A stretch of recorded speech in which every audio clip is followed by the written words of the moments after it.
Di ka na kailangang siraan, Sara Liw. Sirang-sira ka na.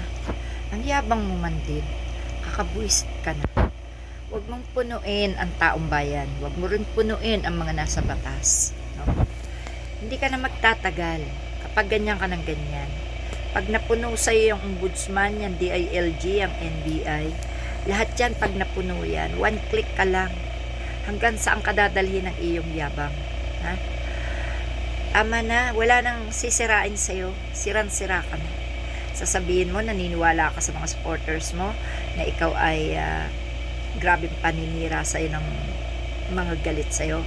Hindi galit. Totoo sinasabi nila at hindi yan paninira.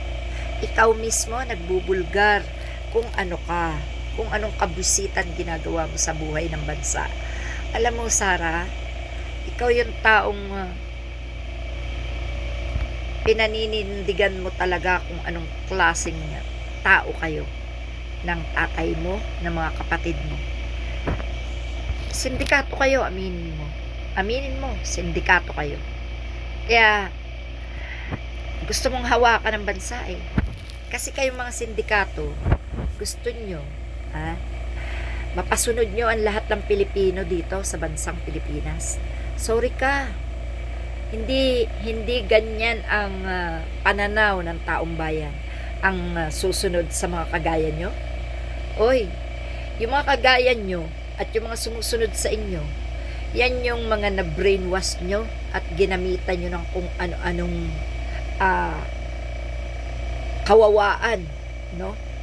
Ginamitan nyo ng malamang ginayuman nyo yan, malamang tinakot nyo yan, malamang may mga banta sila sa buhay, malamang talagang pinalamon nyo yan ng kung anong klase kayong tao na dapat sundin nila, no? Ganyang karumi ang pagkatao mo, Sara Duterte. Tama na. Tama na. Dahil yung mga kasinungalingan mo, yung mga kayabangan mo, yung mga kahambugan mo, wala na yan, Sara. Sa katotohanan, walang-wala ka ng pag-asa. Ha? Huwag kang demonyita. Huwag kang soberbia. Huwag kang impakta. No? Matuto ka na sumunod sa batas ng Pilipinas. Gaga.